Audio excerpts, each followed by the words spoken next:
Market లో invest చేసి మీ డబ్బులు డబుల్ చేసుకోవాలనుకుంటున్నారా? విజయవాడలో జరిగే సుందరరామిరెడ్డి గారి లైవ్ సెమినార్ కి అటెండ్ అవ్వండి. మన ఇంటికి బంధువులు వచ్చారనుకున్నాం, ఒక 2 రోజులు ఉందాం అనుకున్నారు. ఈ 2 రోజుల్లో మీరు వాళ్ళని అద్భుతంగా ట్రీట్ చేశారు. సమయానికి భోజనం, వాళ్ళని పట్టించుకోవడం, వాళ్ళు ఎక్కడికైనా సిటీలో తిరగాలనుకుంటే వాళ్ళకి అన్ని రకాలైన ట్రాన్స్పోర్టేషన్ కల్పించడం, వాళ్ళ బాగోగులు చూడడం, దగ్గరుండి బాగా చూసుకున్నారు. చూసుకుంటే వాళ్ళకి ఏమనిపిస్తుంది? చాలా హ్యాపీ ఫీల్ అవుతారు. చాలా హ్యాపీ ఫీల్ అవుతారు. Fully contentment. ఇంకో 2 రోజులు ఉండండి అంటే ఉంటారా? ఉండరా? ఉంటారండి. మన ఆలోచనలు బంధువులు లాంటివి. ఆలోచనలను ఎంత ఎంటర్టైన్ చేస్తే అవి అంత మెదడులో నిండిపోతాయి.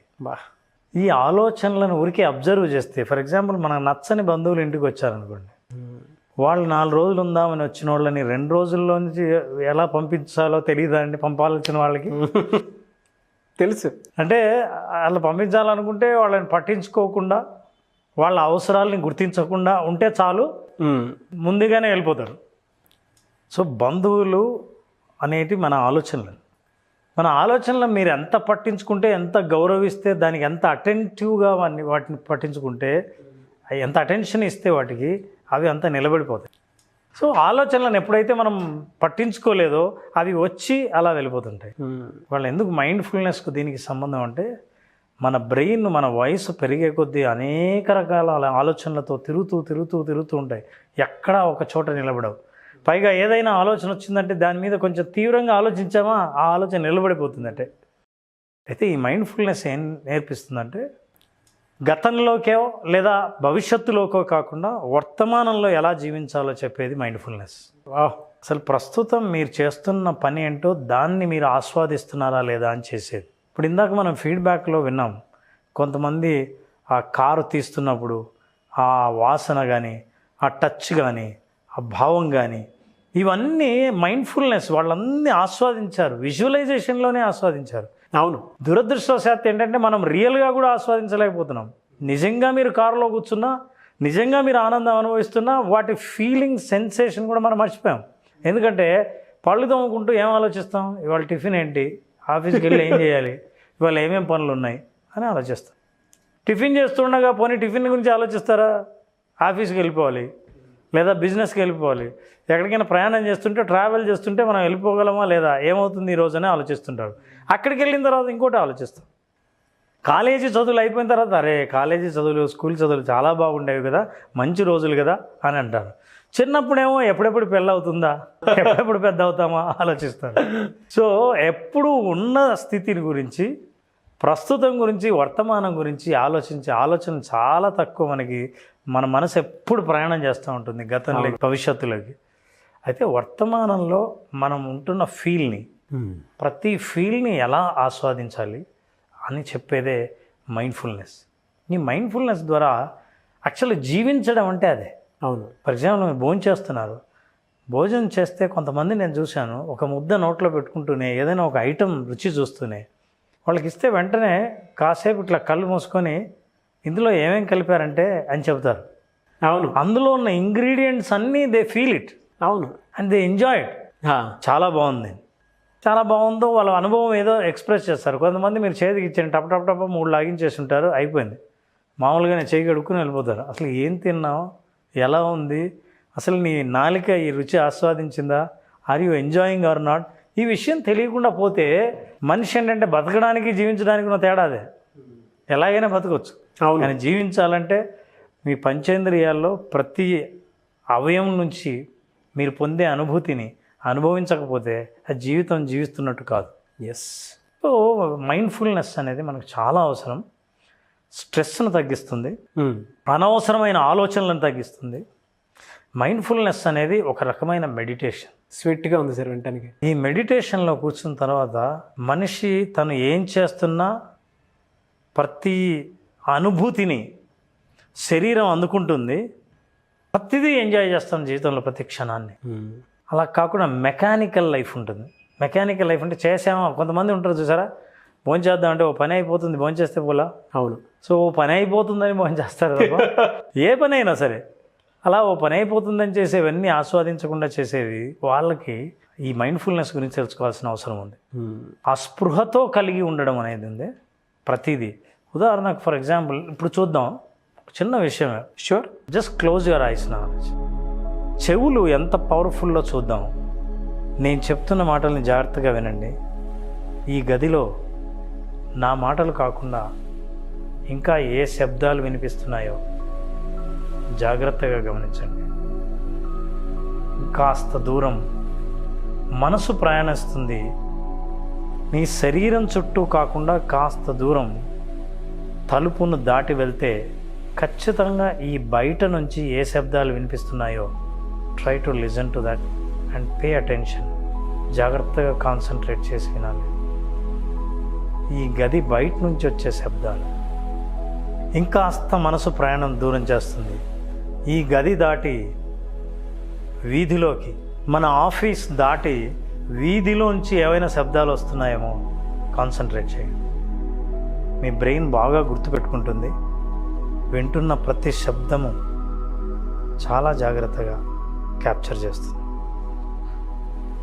ఇంకాస్త దూరం వీధి దాటి దూరం నుంచి ఏవైనా చాలా లీలగా వినిపించే శబ్దాలు your years can capture.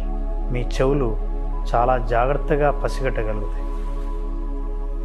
Now come back. మళ్ళీ మీరు వీధిలోకి వస్తారు. వీధి శబ్దాలు వినిపిస్తాయి. వీధి నుంచి మెల్లిగా గది దగ్గరికి వచ్చారు. కరెక్ట్గా మన గది తలుపు బయట అక్కడి నుంచి వచ్చే శబ్దాలను వినండి. మనసు ట్రావెల్ చేస్తోంది. ఆ తలుపు దగ్గర నుంచి మెల్లిగా మీ దగ్గరికి వచ్చింది. ఇప్పుడు మీ శరీరానికి అతి దగ్గరగా.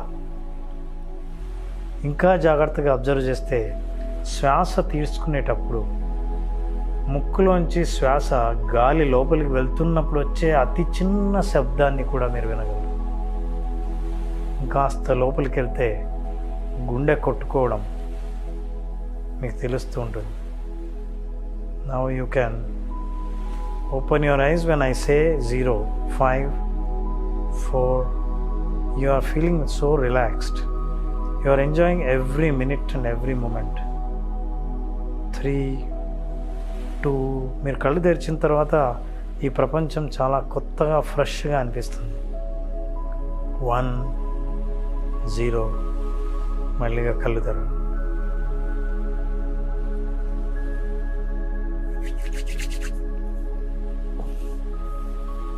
ఎస్ నారా, మీరు ఇక్కడ ఏమి విన్నారు శబ్దాలు గదిలో? ఏసీ సౌండ్ ఒకటి. ఓ, నాకు తెలిసి అరవింద్ అటు ఇటు తిరిగినట్టున్నాడు, అదొకటి వినిపించింది. కెమెరామెన్ తర్వాత బయట శబ్దాలు కొన్ని లోపలికి వినిపిస్తున్నాయి. అంటే కార్ అవి ఉంటాయి చూసారా, అవి కూడా కొన్ని వీధిలోంచి కొన్ని వినిపించాయి. అది చాలా జాగ్రత్తగా అతను ఆ చైర్ని చాలా జాగ్రత్తగా, అసలు నాకు కూడా వినిపించినంత మెల్లిగా పెట్టాడు. అది కీన్ అబ్జర్వేషన్లో నాకు బాగా అనిపించిన ఎక్స్పీరియన్స్ కూడా చెప్తాను మీకు. రిలాక్స్ ఎక్కడ ఫీల్ అయ్యానంటే, షూట్ లేదు ఏం లేదు, ప్రశాంతంగా బయటికి వెళ్ళి అక్కడ ఆ మిర్రర్ దగ్గరికి వెళ్ళాను సార్. మనకి ఆ నేచర్ వరకు ఎలా కనిపిస్తుంది అని అంటే, నాకు చాలా రిలాక్స్డ్గా అనిపిస్తుంది. అక్కడికి వెళ్ళగానే బయటకు వెళ్ళగా మనసు అక్కడికి వెళ్ళిపోయింది. మీరు బయటికి పంపించినప్పుడు అక్కడికి వెళ్ళేసి వచ్చిన తర్వాత చాలా రిలాక్స్డ్గా హ్యాపీగా ఫీల్ అయ్యాను. సో ఈ కీన్ అబ్జర్వేషన్ అనేది ఒక ఎలిమెంట్ ఇన్ ద మైండ్ఫుల్నెస్లో ఒక అంశం. కీన్ అబ్జర్వేషన్ అనేది ఒక అంశం మాత్రమే, ఒక అంశం. It's a part. ఇది అద్భుతమైన ప్రయోజనం. ఫర్ ఎగ్జాంపుల్, ఈ టైంలో ఖాళీగా ఉంటే మైండ్ ఏం ఆలోచిస్తుందో తెలియదు, కానీ ఇప్పుడు మనం ఈ మైండ్ఫుల్నెస్ ద్వారా మనకు కావలసిన, మనం ఆస్వాదించదగిన పరిస్థితుల్ని, క్షణాలని ఆస్వాదించగలిగంగా. Relaxation sir. మానసిక ఒత్తిడి ఉన్నవాళ్ళు నిజంగా ఎదురుగా ఎంత మంచి సంఘటనలు జరుగుతున్నా సరే ఆస్వాదించలేరు. అవును, మీరు చూడండి, ఎవరైనా ఒక వ్యక్తికి ఇంట్లో చాలా బాధలు ఉన్నాయి, అవన్నీ గుర్తొస్తుంటే మీరు వచ్చి స్వీట్ అందిస్తే వద్దంటాడు. ఈ కెనాట్ ఎంజాయ్. మీరు నోట్లో పెట్టుకున్నా మెకానికల్గా బలవంతంగా తింటాడు.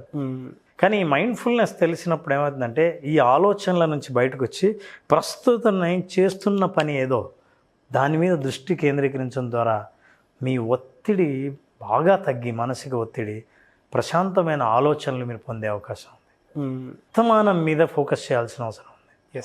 రెండో ప్రయోజనం, చాలాసార్లు మనం రోజంతా మనం చేయక్కర్లేదు, మైండ్ఫుల్నెస్ ఉండడం చాలా కష్టం. అవును, అది చాలా అనుభవజ్ఞులు మైండ్ఫుల్నెస్ న్యాచురల్గా ఏం చేస్తున్నా జాగ్రత్తగా వింటారు. రిలేషన్షిప్ కమ్యూనికేషన్లో మైండ్ఫుల్నెస్ ఉన్న వాళ్ళు మీరు మాట్లాడుతున్న ప్రతి మాటను శ్రద్ధగా వింటారు. ఇందాక నేను ఇన్స్ట్రక్షన్ ఇచ్చినప్పుడు నా మాటలు తప్ప వేరేవేవి వినిపించవు. ఈ మైండ్ఫుల్నెస్తో విన్నప్పుడు అవతల వాళ్ళని అసలు మీరు కొత్తగా అర్థం చేసుకోవడం మొదలు పెడతారు. అవును. అరే ఇన్నాళ్ళు నాకు అర్థం కాలేదు, మాట్లాడుతుంటే నువ్వేనా మాట్లాడేది అన్నట్టుంది, ఎందుకంటే ఇంతవరకు వినలేదు. అవును. ఇప్పుడు మైండ్ఫుల్నెస్ ద్వారా ప్రతి పదాన్ని జాగ్రత్తగా వినడం ద్వారా మిమ్మల్ని ఇంకా బాగా అర్థం చేసుకునే అవకాశం వచ్చింది నాకు. ఇంకో ప్రయోజనం మైండ్ఫుల్నెస్ ద్వారా ఎస్. సో రిలేషన్షిప్ బాగా ఉంది, ఒత్తిడి తగ్గుతుంది, ఆందోళన ఉండదు. ఆందోళన ఒత్తిడి ఎప్పుడు కలుగుతుందంటే గతం గురించి ఆలోచిస్తే ఒత్తిడి. అవును. జరిగిన ఘటనలన్నీ మనకు అన్నీ మంచివే ఉండక్కర్లేదు, బ్రెయిన్ ఆటోమేటిక్గా నెగిటివ్గానే ఆలోచించడం మొదలు పెడితే వెనక్కి వెళ్ళి వాటిని ఆలోచించినప్పుడు ప్రతిసారి మనకు మానసిక ఒత్తిడి కలుగుతుంది. అవునండి. ఇక ఆందోళన ఎప్పుడంటే భవిష్యత్తు గురించి ఆలోచించడం. అందుకే past is the history, future is the mystery, but present is the present. అందుకే అన్నారు ప్రజెంటేషన్ అంటే గిఫ్ట్. అవును. ఆ గిఫ్ట్ని మీరు ఎంజాయ్ చేయకపోతే చేతిలో ఉన్న గిఫ్ట్ సమయాన్ని ఒక్కసారి గడిచిపోయిన తర్వాత ఒక్క క్షణం కూడా వెనక్కి రాదు. అవును. ఇలాంటి పరిస్థితుల్లో మనం మైండ్ఫుల్నెస్ గురించి బాగా తెలుసుకొని ప్రాక్టీస్ చేయాల్సిన అవసరం ఉంది. మీ భోజనాన్ని ఎంజాయ్ చేయాలన్నా, మీ రిలేషన్షిప్లో మీరు బాగా అర్థం చేసుకోవాలన్నా, మీ మానసిక ఒత్తిడి నుంచి బయటికి రావాలన్నా, ఆందోళనను దూరం చేయాలన్నా మైండ్ఫుల్నెస్ చాలా అద్భుతంగా పనిచేస్తుంది. అవును. స్థితప్రజ్ఞత అనేటువంటిది కలగాలి అని అంటే మైండ్ఫుల్నెస్ మీద నిజంగా ఫోకస్ చేయాల్సినటువంటి అవసరం చాలా ఉంది. మీరు చెప్పినట్లు ప్రజెంట్ని ఎంజాయ్ చేయగలటం. స్థితప్రజ్ఞత అంటే గుర్తొచ్చిన ఆలోచనలు చేస్తున్నప్పుడు మనిషికి మనిషి జడ్జి చేసుకుంటాడు. అవునా ఇలా, ఓహో నాకు ఇలాంటి భవిష్యత్తు ఉందా కొంపదీసి, అందుకే అయి ఉంటుందా గతం అని ఇలా ప్రతిసారి మనిషి ఆందోళనతోనూ ఒత్తిడితోనూ ఆలోచిస్తుంటే ఆ ఆలోచనలు ఎక్కడెక్కడికో పోతాయి. అవును. కానీ మైండ్ఫుల్నెస్లో ఉన్న రూల్ ఏంటంటే ఎప్పుడైతే మీరు మైండ్ఫుల్నెస్లో ఉన్నారో ఆలోచనలు రావని కాదు, తప్పకుండా వస్తాయి, కానీ ఆ ఆలోచనలు జడ్జి చేయడం మానేయాలి. ఎస్. అసలు ఎందుకు వచ్చాయి, ఇవి ఎక్కడికి దారితీస్తాయి అని జడ్జి చేయడం మీరు ఎప్పుడైతే మొదలు పెడతారో ఆ ఆలోచనలు అతుక్కుంటారు. ఇందాక చెప్పాను బంధువుల్లాగా ఉంటాయి. అలా కాకుండా లెట్ ఇట్ గో. వచ్చాయి రానియండి. ఈ ఆలోచన రాకూడదే, అవును వీడెందుకు గుర్తుకొచ్చాడు ఇలా అనిపిస్తూ ఉంటుంది. వస్తే రానివ్వండి, మీరు అలాగే ఉండండి, ఆ ఆలోచన రానివ్వండి, వచ్చింది వచ్చినట్లు పోతుంది. మీరు పట్టించుకోకపోతే, ఆ పట్టించుకోకపోవడం ఊరికే అబ్జర్వ్ చేయడం మాత్రమే ప్రాక్టీస్ చేయాల్సి ఉంది ఈ మైండ్ఫుల్నెస్లో. అలా చేస్తే ఈ ప్రయోజనం కూడా ఉంది. జడ్జి చేయకుండా ఉండటం వల్ల మన పర్సనాలిటీని మనమే బ్లేమ్ చేయడం ఆపేస్తాం. ఎస్. దాంతో మైండ్ఫుల్నెస్ వల్ల కలిగే అనేక ప్రయోజనాలు మనకు మనమే మన ప్రయోజనాలు సృష్టించుకొని ఆ ప్రయోజనాలతో మనం మన జీవిత లక్ష్యాన్ని సాధించుకోవచ్చు. యాజ్ యూజువల్ చాలా బాగుంది సార్. అయితే మైండ్ఫుల్నెస్ని పెంచుకోవాలి అని అంటే థాట్ ఎలా డెవలప్ చేసుకోవాల్సినటువంటి అవసరం ఉందంటారు? గుడ్ క్వశ్చన్ నారాజు. అసలు ఈ మైండ్ఫుల్నెస్ గురించి ఒకసారి హార్వర్డ్ యూనివర్సిటీలో ఇద్దరు రీసెర్చర్స్ 2000 మంది స్టూడెంట్స్ మీద ఒక స్టడీని కండక్ట్ చేశారు. స్టడీలో తేలింది ఏంటంటే ఒక రోజులో వాళ్ళు మేలుకున్న గంటల్లో 47% డిస్ట్రాక్ట్ అవుతున్నారు అని అర్థమైంది. దాదాపు 6%, 50% people they are distracting from their thoughts. Feelings, behaviours, thoughts నుంచి డిస్ట్రాక్ట్ అవుతున్నట్టు ఈ రీసెర్చ్ చెప్పింది. అంటే మైండ్ఫుల్నెస్ లేకపోవడం ఎంతవరకు లేదో అని కనుక్కోవడానికి రీసెర్చ్ చేశారు. మరి ఇది ఇలా పెంచుకోవాలంటే ఎలా అంటే, రోజులో ఏదైనా ఒక చోట ఏకాంతంగా కూర్చున్న తర్వాత వాళ్ళు ఏదైనా సరే ఒక పని, ఒక టీ తాగడమో, ఒక పుస్తకం చదవడమో, ప్రకృతిని పరికించడమో అలా చేస్తే ప్రతి క్షణం మీరు ఏం అబ్జర్వ్ చేస్తున్నారో, ఏం ఆస్వాదిస్తున్నారో, మీరు ఏం టచ్ చేస్తున్నారో, మీకు ఏ భావనలు కలుగుతున్నాయో, మీ చర్మం ఎటువంటి ఫీలింగ్స్ గురి అవుతుందో వీటన్నిటినీ కనీసం ఒక నిమిషం 2 నిమిషాల పాటు అబ్జర్వ్ చేయండి. అంటే 2 నిమిషాల పాటు మీ థాట్స్ని మీరు అరెస్ట్ చేయడం కూడా అంత ఈజీ కాదు. అవును.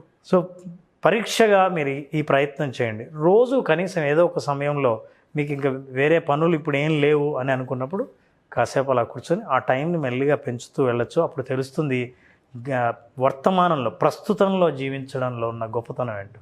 ఎస్. ఇక రెండవది, ఇద్దరి మనుషుల మధ్య మీరు ఎంతోమందిని కలుస్తుంటారు, చాలా ముఖ్యమైన వ్యక్తులు మీ జీవితంలో ఉంటారు. ఒక్కసారి పూర్తిగా కనీసం 10 నిమిషాలు మీరు అస్సలు మాట్లాడకుండా కేవలం వాళ్ళ మాటలు మాత్రమే వినండి. ఊరికే వినండి, అర్థం చేసుకోవడానికి వినండి, సమాధానం చెప్పడానికి వినొద్దు. కేవలం అర్థం చేసుకోవడానికి వినండి, ఏకాగ్రతగా వినండి. చాలా కొత్త విషయాలు తెలుస్తాయి. వాళ్ళు మాట్లాడేది పాత విషయమైనా మీరు అర్థం చేసుకునేది కొత్త విషయం. అవును అవును. సో అప్పుడప్పుడు కాస్త ఒంటరిగా గడిపే ప్రయత్నం కూడా చేయండి. మంచిది. మీ ఆలోచనలను ఎంతవరకు అదుపులో ఉంచుకుంటున్నారో ప్రయత్నించండి, చూడండి. ఇది ప్రాక్టీస్ చేయడం వల్ల మైండ్ఫుల్నెస్ని పెంచుకోవచ్చు. Very good sir. Thank you అన్న. Thank you so much Ram garu. Thank you Naraj.